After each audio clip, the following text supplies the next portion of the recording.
제가 읽도록 하겠습니다. 안식일이 지남에 막달라 마리아와 야고보의 어머니 마리아와 또 살로메가 가서 예수께 바르기 위하여 향품을 사다 두었다가 안식 후 첫날 매우 일찍이 해에 돋을 때에 그 무덤으로 가며 서로 말하되 누가 우리를 위하여 무덤 문에서 돌을 굴려 주리오 하더니 눈을 들어본즉 벌써 돌이 굴려져 있는데 그 돌이 심히 크더라. 무덤에 들어가서 흰 옷을 입은 한 청년이 우편에 앉은 것을 보고 놀라매 청년이 이르되 놀라지 말라. 너희가 십자가에 못 박히신 나사렛 예수를 찾는구나. 그가 살아나셨고 여기 계시지 아니하니라. 보라 그를 두었던 곳이니라. 아멘. 할렐루야. 주님 부활하셨습니다. 아멘. 네. 또 귀한 이 부활의 날 또 침례가 이렇게 같이 할 수 있는 게 너무나 뜻깊은 그런 날 될 줄로 믿습니다. 부활의 날 어떤 날입니까? 죄의 영원한 저주에 사로잡힌 우리를 건지시고 죄의 저주로부터 영원한 해방을 선포하셨습니다. 여러분에게 죄의 저주란 어떤 것인가요? 죄의 저주. 무엇이 죄의 저주일까요? 이 대답을 하기 전에 죄란 무엇인가부터 알아야 그 죄의 저주가 무엇인지 알겠죠. 지난 금요 예배 때 이런 말씀 나눴던 것 같습니다. 죄의 본질에 대해서 하나님을 몰라보고 하나님을 외면하고 하나님을 향한 그 눈을 돌려서 하나님을 평가절하하고 그 대신 내 스스로가 내 인생의 주인이 되어서 하나님이 아닌 다른 것을 추구했던 것이 바로 죄였습니다. 세상에서 말하는 죄와 기독교에서 말하는 죄는 근본적으로 다릅니다. 하나님을 몰라본 거가 왜 죄의 본질인지 많이 들으셨지만 못 들으신 분들을 위해서 예를 한두 가지 들었었는데요. 어떤 큰 기업 회장님의 예를 하나 들었었습니다. 큰 기업 회장님을 보고 이제 막 갓 들어온 신입사원이 어이 아저씨 라고 한다면 그 신입사원은 금방 잘릴 수 있습니다. 어떤 조직의 최고자에게 그에 걸맞는 호칭을 불러드리지 않거나 그에 걸맞는 예우를 하지 않는 것이 얼마나 무례한 일입니까? 나랑 견줄 수 없는 그런 지위의 차이가 아주 막심한데도 말입니다. 마치 죄는 이와 같은 거라고 비유했었습니다. 하나님과 우리와 하나님 어떤 지위의 격차가 존재하는데 마치 그것을 외면했던 모습이 바로 죄의 본질이다라는 비유를 들었었습니다. 또 어떤 얘기 하나 더 했었는데요. 모나리자 얘기를 하나 했었죠. 네. 모나리자가 현재 40조 원의 가치를 갖고 있다고 합니다. 근데 그 40조 원짜리 모나리자를 보면서 누군가가 구멍을 뚫고 대수롭지도 않게 미안해 라고 여기 5만 원 줄 테니까 이걸로 해결하자 라고 한다면 이 모나리자 작품을 뭘로 보고 그런 말씀 드렸었죠. 어마어마한 작품을 훼손시켜 놓고서 40조짜리 작품을 훼손시켜 놨는데 몇만 원으로 보상하려고 한다는 말이 안 되는 거죠.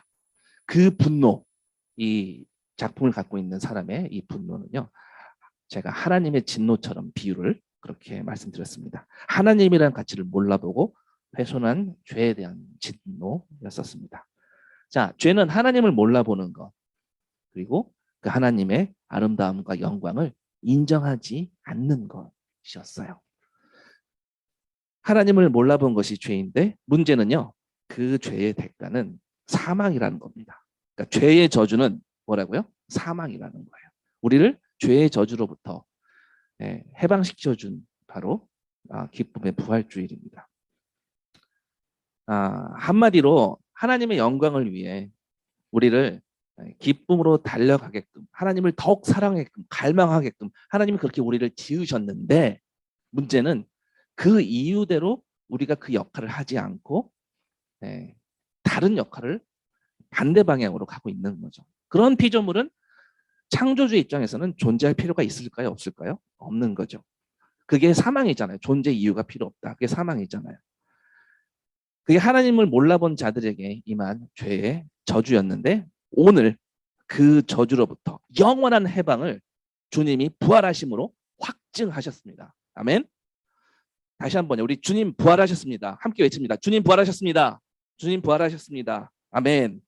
십자가에서 예수 그리스도께서 못 박히심으로 우리 같은 죄인이 무죄를 선포받았습니다. 사망이라는 죄의 저주에 더 이상 놓이지 않게 되었습니다. 단지 무죄 판결만 받은 게 아니라 더 나아가 하나님의 사랑받는 아들 예수 그리스도처럼 우리를 그런 모습으로 도와주시겠다라는 말도 안 되는 은혜를 선포하신 겁니다. 어떻게요?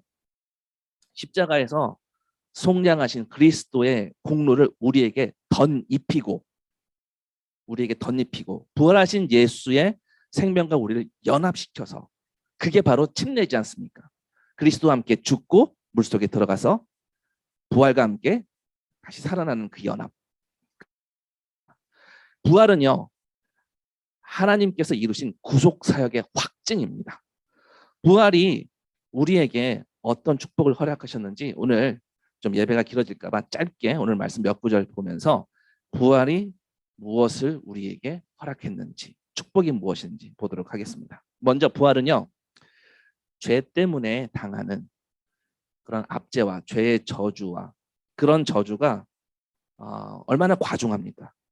우리를 영원히 벌할 정도로 그렇게 절망적이지만 부활은 정말로 그 어떤 속박과 그 어떤 저주로부터 우리를 가두어 놓은 모든 저주로부터 완벽히 자유롭게 하신 그 주님의 공로를 확증하시는 게 바로 부활이에요. 십자가는 주님의 공로였고요. 그 공로를 확증하신 게 바로 완성하신 게 부활입니다. 베드로는요, 사도행전 3장에 이렇게 이야기합니다. 사도행전 3장을 보시면 날 때부터 못 걷게 된 사람을 예수의 이름으로 일어나 걷게 한, 고치게 한 사건이 나와 있습니다. 그거를 보고 많은 사람들에게, 놀란 주변의 많은 사람들에게 예수 그리스도의 부활을 선포합니다. 사람들이 막 여기저기서 동요하자 제사장들, 사두개인들, 이런 사람들이 베드로와 요한을 체포해서 감옥에 가두려고 하죠. 그렇게 복음을, 부활을 가르치고 부활하신 예수 그리스도를 선포하니까 그들은 굉장히 화가 났습니다. 사두개인은 부활이 없다고 가르치는 자들이지 않습니까?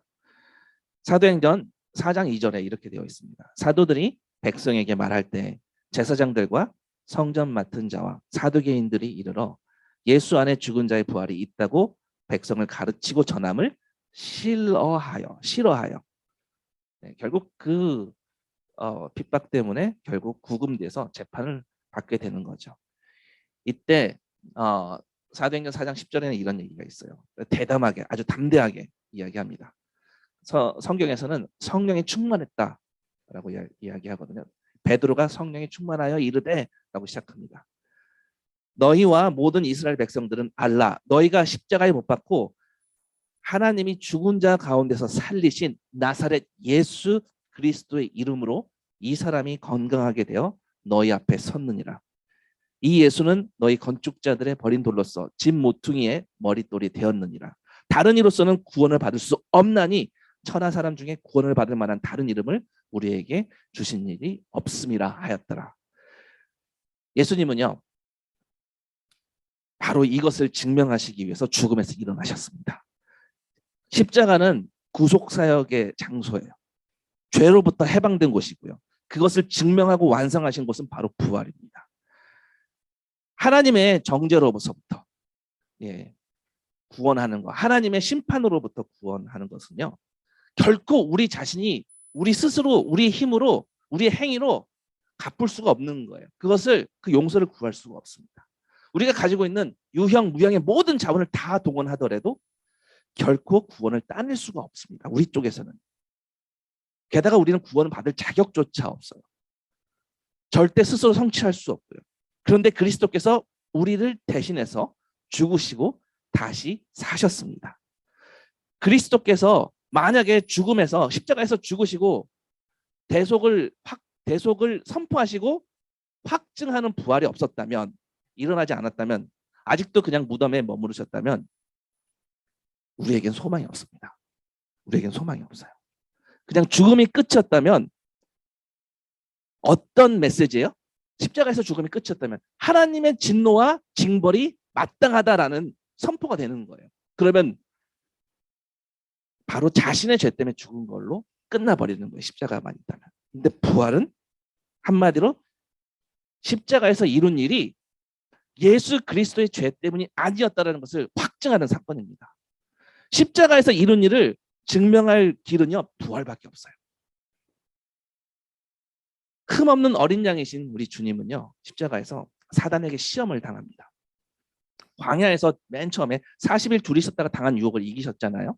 그리고 나서 다시 십자가에서 사단은 필살기로 주님을 공격합니다. 이 공격은요, 하나님의 아들을 공격한 게 아니에요. 사람의 아들을 공격하는 거예요. 인자가 온 이유. 바로 아담으로 올라가신 거예요. 아담으로, 첫 아담의 모습으로. 사람의 대표 선수로 올라가신 겁니다. 사단은 이 아담을 삼키려고 공격합니다. 사단이 공격하는 무기, 그 독침은 바로 죽음이죠.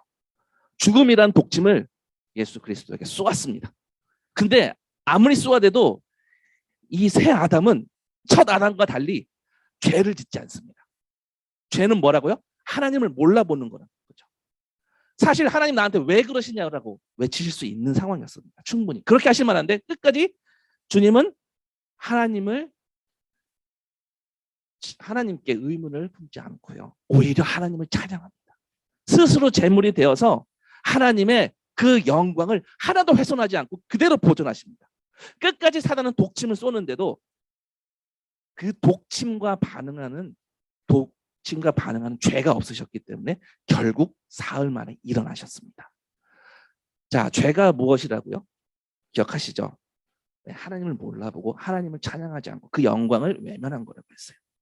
자, 이런 식으로도 비유를 한번 들어볼게요. 고린도전서 15장에 54절에 이 썩을 것으로 썩지 아니함을 입고 이 죽을 것이 죽지 아니함을 입을 때에는 사망을 삼키고 이기리라고 기록된 말씀이 이루어지리라 하면서 바울이 이렇게 얘기합니다.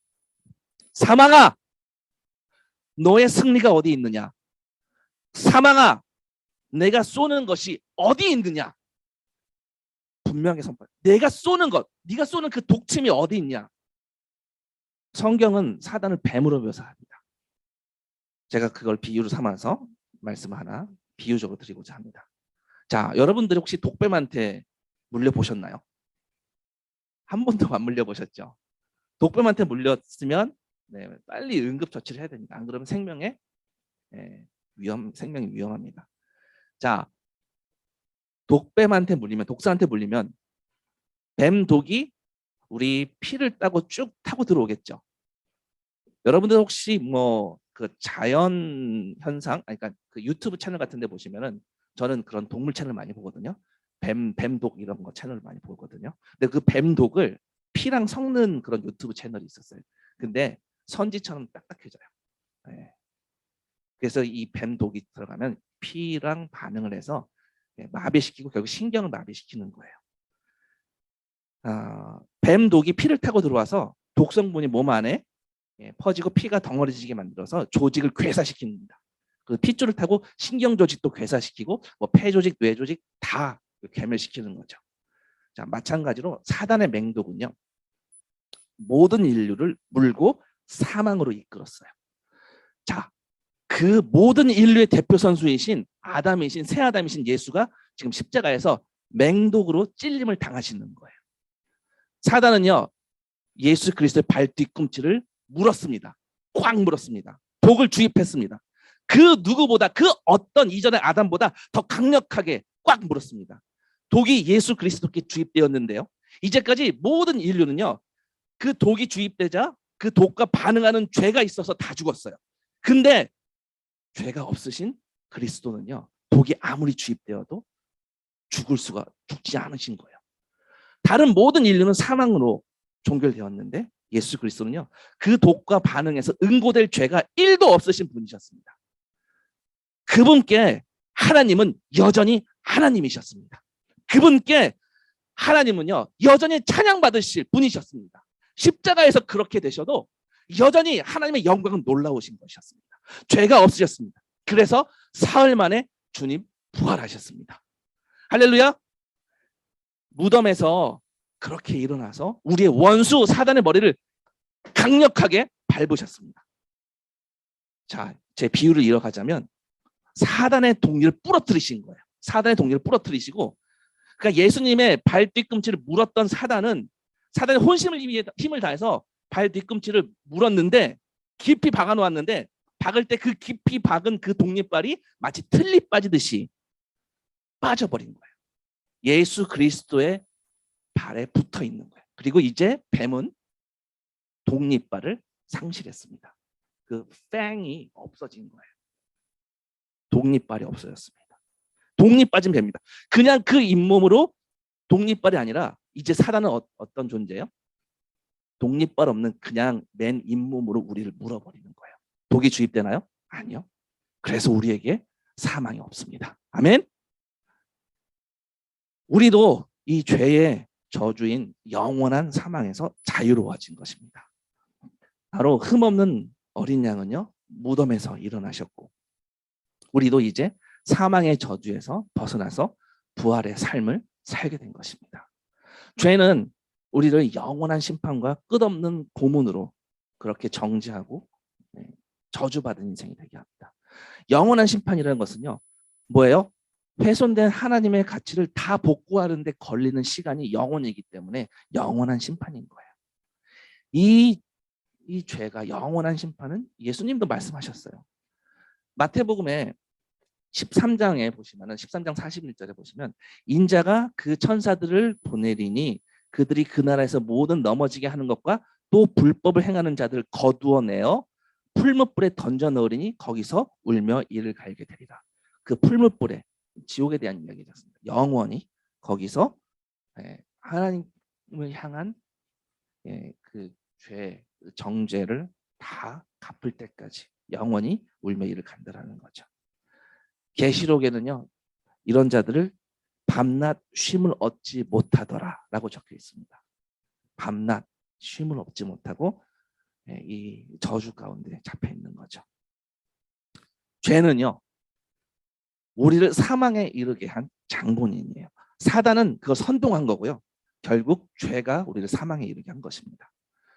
허물과 죄로 죽었던 너희를 주님께서 살리셨습니다. 죄로 죽었습니다. 죄가 장본인이에요. 사단은 그 선동할 수 있던 존재고요. 우리를 그리스도께서 우리가 진 모든 죄의 빚을 그 채무를 다 해결하셨다라는 거예요. 십자가에서. 우리가 가지고 있는 이 죄의 빚이 있잖아요. 그게 갚아야 될 정도 얼마만큼 갚아야 된다고요? 영원히 갚아도 갚을 수 없다라는 거죠. 막중한 채무입니다. 그래서 죄라는 빚을 갚으려고 사람이 아무리 위대한 선행을 해도 그렇게 위대한 선행으로 100년을 살더라도 마치 그게 살인을 저지르고 동네 봉사활동 1분 한 것만큼도 안 되는 그런 일과 같다라고 비유로 말씀드렸던 적이 있습니다. 그 모든 적당한 보상을, 최고의 보상을 주님께서 십자가에서 다 치르시고 그 채무증서, 빚증서, 죄증서를요 그 고소장을 십자가에 못 박으셨다라는 거예요. 그게 골로새서 2장의 말씀이지 않습니까? 우리를 거스르고 불리하게 하는 법정으로 쓴 증서를 지우시고 제하사 버리사 십자가에 못 박으시고, 아멘. 그 고소장이 그 채무증서가 다 없어졌다라는 것입니다. 그리스도께서는 자신이 갚아야 할 게 아니었는데 대신 모든 것을 다 속량하셨습니다. 이게 자기 빚이 아니라는 것을 어디에서 증명했죠? 어디에서? 십자가에서? 아니요. 부활하심으로 확증했어요. 그래서 부활이 없으면 십자가는요 예수님의 죄값이 돼버리는 거예요. 그러면 기독교는 설 수가 없습니다. 그래서 부활은 기독교가 서는데 가장 근본적인 핵심 진리입니다. 이게 무너지면 기독교는 다 무너집니다. 만약에 십자가만 있고 부활이 없으면요 그 누구도 하나님 앞에 범죄한 죄의 그 저주에서 해방되지 못하는 거죠. 근데 주님이 부활하셔서 그 어떤 참소도 그 어떤 독립발도 다 짓밟으셨습니다. 온 우주에 오늘 그 저주에서 해방을 선포하셨습니다. 주님 부활하셨습니다. 아멘. 우리를 죄의 저주에서 해방시키셨습니다. 그리고 더 중요한 거, 손상된 하나님의 그 영광을, 그동안 평가절하되었었던 하나님의 그 이름을 창세전부터 주님께서 보이시고 알리셨던 그 영광을 온전히 완벽하게 회복하셨습니다. 바울은 부활에 대해서 이렇게 설교합니다. 사도행전 13장 36절인데요. 다윗은 당시에 하나님의 뜻을 따라 섬기다가 잠들어 그 조상들과 함께 묻혀 썩음을 당하였으되 썩어 죽었다라는 거죠. 하나님께서 살리신 이는 예수 그리스도는 썩음을 당하지 아니하였나니 그러므로 형제들아 너희가 알 것은 이 사람을 힘입어 죄 사함을 너희에게 전하는 이것이며 또 모세 율법으로 너희가 의롭다 하심을 얻지 못하던 모든 일에도 이 사람을 힘입어 믿는 자마다 의롭다 하심을 얻는 이것이라 라고 바울이 설교합니다. 다시 말해서요, 다윗 유대인의 위대한 왕입니다. 메시아의 표상이었어요. 그를 보면서 다들 메시아를 갈망하고 기다렸습니다. 바로 사람들 중에 가장 대단해 보이는 위인, 하나님께서 하나님의 마음과 가장 합한 위대한 하나님의 사람, 아무튼 그가 어떤 위인이어도 그가 누구여도 다 어때요? 죽었어요. 썩음을 당하였어요.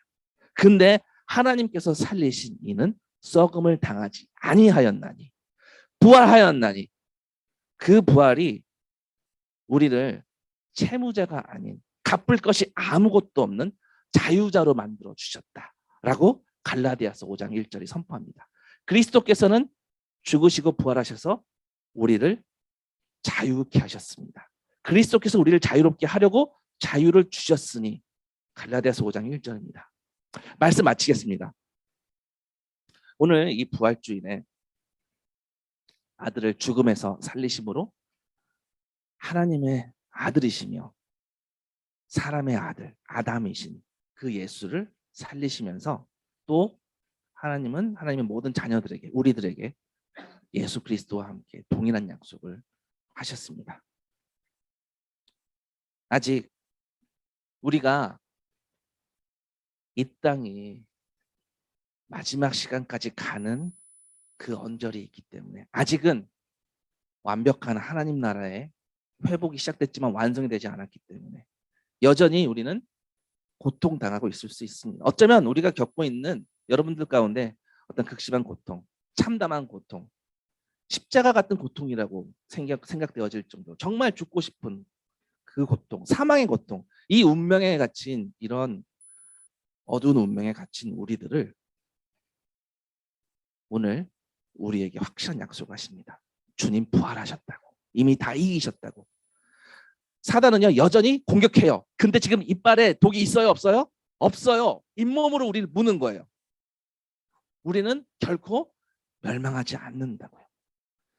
하나님은요 그렇게 예수 그리스도 십자가에 세우시고요, 사단이 아무리 악한 이빨로 물어도 한마디도 방어하지 않고 선으로 악을 이기시고 가장 이 악한 일이 가장 아름다운 일에 쓰임받도록 모든 일을 합력하여 선을 이루도록 복음의 핵심이 무엇인지 보이도록 그 재료로 쓰시고 결국에는 하나님의 영광을 모두가 바라보게끔 하는 역사적인 사건으로 만들어내셨습니다.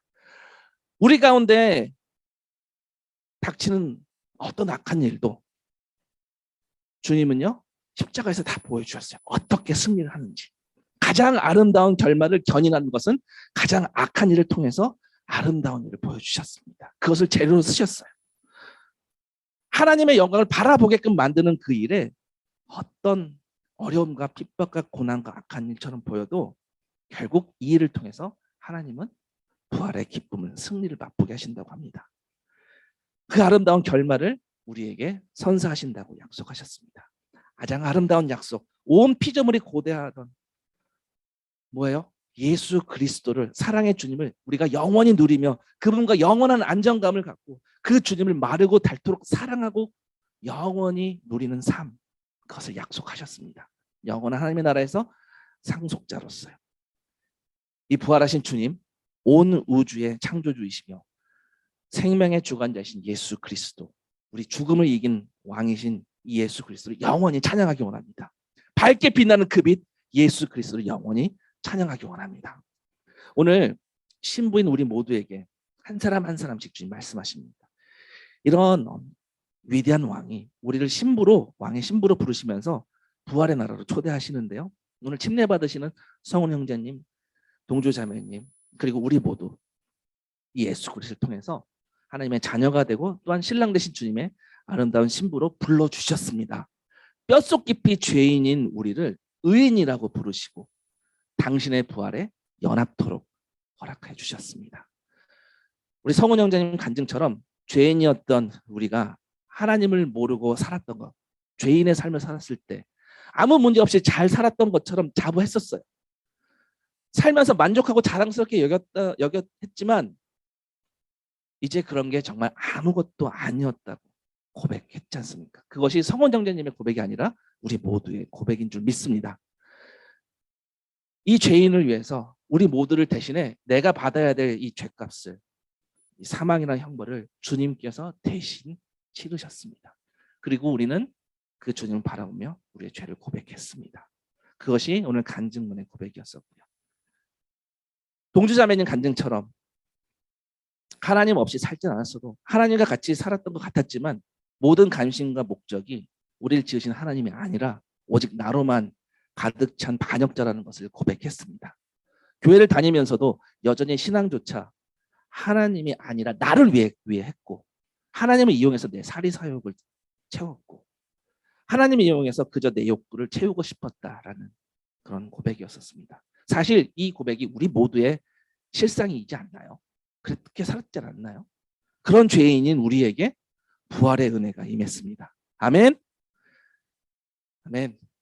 잠시 우리 기도하도록 하겠습니다. 부활의 은혜를 덧입은 이 삶 이후에도 여전히 우리의 현실은 고통당하는 것처럼 보입니다. 그렇게 보이지만 이게 진짜 현실이 아니라는 거죠.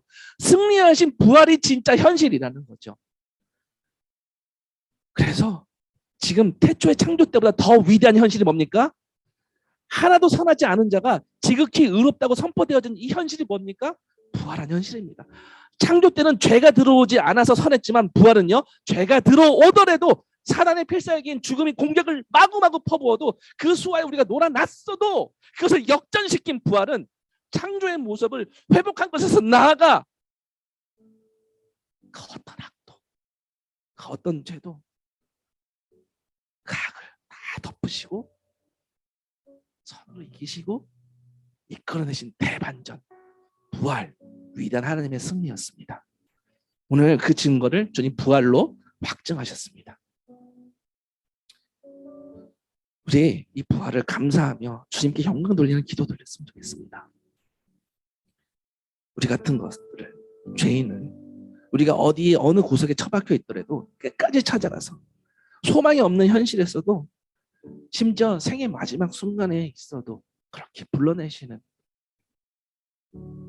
예수의 영이 임한 자를 찾아내시는, 끝까지 가서 한 사람을 찾아내시는 우리 주님, 그 주님은 한 사람을 살리시고 오늘 우리를 살리셨고요.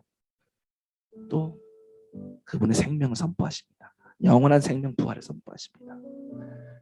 그리스도께서 하나님의 영광을 다 회복시키셨습니다. 죄인을 택하신 이 악수처럼 보였던 이 하나님의 지혜가 진짜 지혜였음을 부활로 증거해내셨습니다. 그 영광과 그 하나님의 모든 계획은 완전하다는 것을 부활로 확증하셨습니다.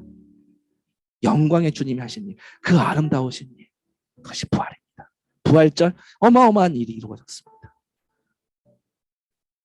이 기쁜 날 우리 모두가 부활에 동참하는 형제 자매들 됐으면 좋겠습니다. 기도하시겠습니다.